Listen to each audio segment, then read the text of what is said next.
July 6, 2001, 10-year-old Tionda Bradley and her 3-year-old sister, Diamond Bradley, disappeared.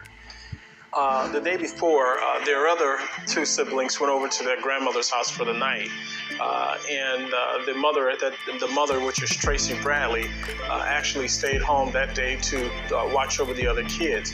It's our understanding there was a picnic planned, actually a camping trip planned, and unfortunately that camping trip never took place due to the fact that the kids became missing.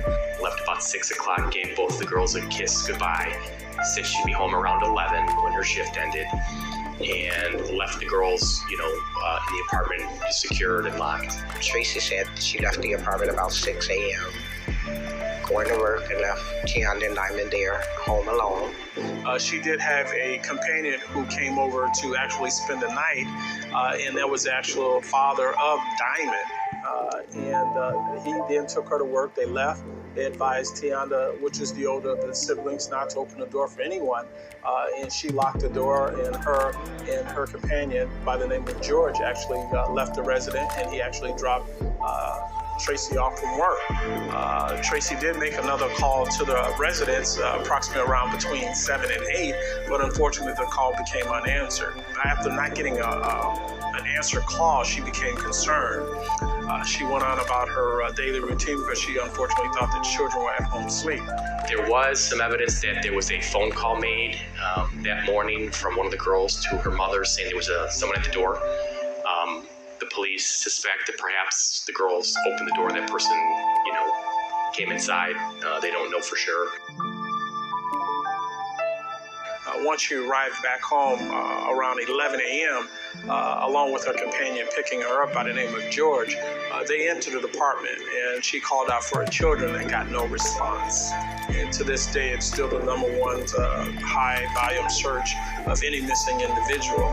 20 years since the disappearance of two young girls from Chicago's Oakland neighborhood on the South Side. Yeah, in 2001, the story of Diamond and Tionda Bradley made national headlines as police followed hundreds of tips to try and find them. But to this day, that case remains unsolved. What if they were your children or grandchildren? You would have every inch of manpower on the street 24/7. In the summer of 2001, these were the images that shook Chicagoans. Police searching every possible spot for two little girls, 3-year-old Diamond and 10-year-old Tionda Bradley. You have people who want to kind of pat you on the shoulder and say, okay, brace yourself for the worst and all that. I'm not bracing myself for the worst. I'm hopeful for the best.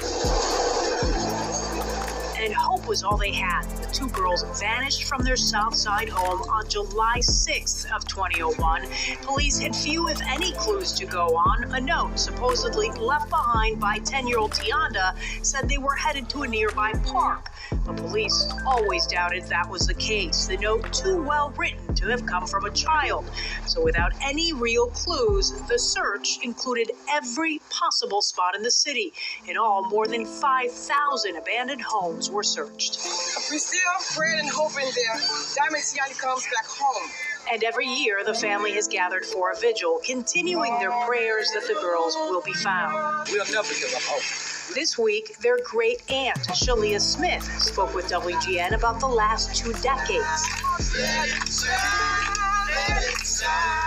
Well, everybody's still living, everybody's still coping, but people change over time. She's still pushing, though, pointing to age progression images that give her a sense of what the girls would look like today. What I'm hoping is that over time, somebody will feel within their hearts to whatever information it is that they know, even if it's their family member. Open your mouth. She says that's the only way they will finally have some closure in a case that has haunted them for 20 years. See, people don't think that it'll happen to them. But let's not forget, we have a possible murderer / kidnapper walking the street. Is that okay, Chicago? And we did reach out to Chicago police. They tell us the investigation does remain open by Area 1 detectives. A family tells me just recently they received an out-of-state lead that the FBI is looking into right now. The girl, by the way, would now be 23 and 30 years old. 20 years have gone by. Amazing how much time has gone by. And you're right, it is a case that has haunted this city. Yeah, for so people long. remember it. Yeah. All right. Well, also today. New at 10, a possible breakthrough in the missing persons case of the Bradley sisters, last seen in their Bronzeville home in 2001. Tonight, a woman in Texas claims to be Diamond Bradley, who was just 3 years old when she disappeared. CBS 2's Jermont Terry spoke to the Bradley sisters' great aunt, who is hopeful tonight. Jermont. Erica, tonight the Bradley family tells us that the woman claiming to be Diamond did take a DNA test, and that will ultimately determine if she is who she claims to be. Now, the girl's great aunt says that they've been down this road many times before, but there is something different about this new claim. In July 2001, Chicago police searched rail crossings, hundreds of abandoned buildings, and alleyways for Tionda and Diamond Bradley. The Bradley girls vanished out of their mother's third-floor apartment, their 35th and Cottage Grove, after being left alone.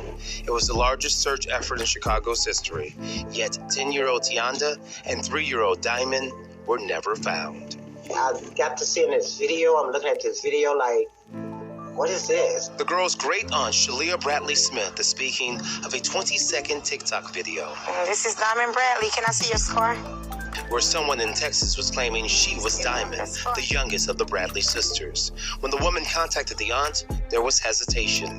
Look, I'm not the police. Call the police. Over the years, listen to how many people have claimed to be the girls. We've had about 12, but easily dismissible. But the young lady making this claim did something no one else has ever done in nearly 22 years. I've never known or experienced somebody so eager to tear down the doors of the FBI to prove who they are. So that gives me a different dynamic of hope. Shalea says Chicago FBI agents contacted her and informed her they took a DNA test and fingerprints from the woman. The DNA shall tell the truth. The young lady told the aunt she can't recall much, including the whereabouts of the oldest sister, Tionda. She said, well, I kind of remember her, but I remember we were in a car. Then one day I woke up once they got us to the place where we were or wherever we was living. She said, I'd never seen her again. As the family waits for DNA results, the aunt is comforted knowing Chicago waits just as anxiously to bring the Bradley sisters home. Especially Chicago has embraced these girls and they have not forgotten them. And I thank everybody. Now, the woman told the aunt that she recently escaped from whoever was holding her against her will. At the time that 3-year-old Diamond disappeared, she had a scar on her forehead from an injury. This woman has a similar scar in the same area. We did reach out to the FBI, but they are not commenting on this ongoing investigation. Reporting live in the control room tonight, Jermont Terry, CBS 2 News. Erica? All right. Jermont, thank you. Is this Diamond Bradley? All right, so to start, don't tell me how I feel because you don't know me. None of y'all know me and none of y'all know what's going on. Number 2, stop making assumptions about stuff and joking about stuff because it's serious. Stop asking me what happened because if you was somebody who needed to know, you would know. First of all. All right, so number 1, how do I know I'm a missing person? I've already been let know by the FBI that my alias, my identity is not fucking real. For 1. All right, what's the next question? Why haven't I got in contact with the mom? I feel like the family has something to do with it. Nobody just goes up missing, and somebody who is really in search for their kids not gonna stop looking for their kids, and they're not gonna be mad when somebody comes forward and does a DNA test about it. Be for real. All right, what's the next question? What made me feel comfortable telling her the story? At the end. Is this Diamond Bradley? All right, so she was like, we'll be in the house. She had jumped from couch to couch, like steady running around the house, and she had these dark eyes that used to scare everybody. It was crazy. And Tiana, she like dancing, and she like ran her bike, but dancing was her favorite hobby, you know. Yeah, she used to do a lot of stuff. Like she used to always be in gymnastics. She always used to come in first place. She loved double dutch. She loved dancing. And she was just the outspoken one of us all. Even me, you know, we was laid back and she used to just go out. I think about them all the time. See, I named my last daughter Brooklyn Tionda. I named her after my sister. So, you know, if I think about them all the time. You know, I have breakdowns, I cry. You know, it's hurtful, you know. So, yeah, I think about it a lot all the time. Not a day go by though I don't think about my sister. So, I always think about them. I remember it. I was coming from Beethoven with my cousins, and I saw my auntie April as I was walking, and she was like, "Have you seen Tiani and Dam?" And I'm like, "No." So she walked across the street and got on the bus on our way to 35th.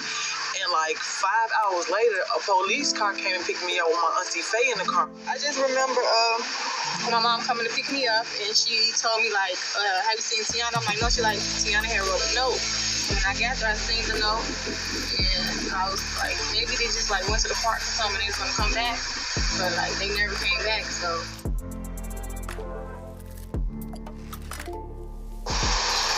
I just really don't know.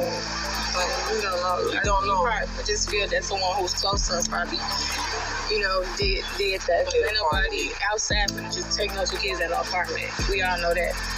And I feel like even if it's good news or bad news, you know, we still need to know the news. Even if it's bad or good, we still need to know whether or if it's anybody's anything.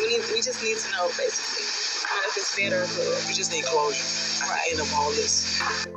You know, the quiet moments I have, I just think about like how life would have been if they were still here with us, how they could be with us. I think about how my kids could grow with their aunties, or if Tiana would have had kids, our kids playing. I think about how we could be driving together, going out together, eating together, you know, because like I say, I only grew up with her. That's it. You know, I didn't grow up with my other sisters. And that hurts.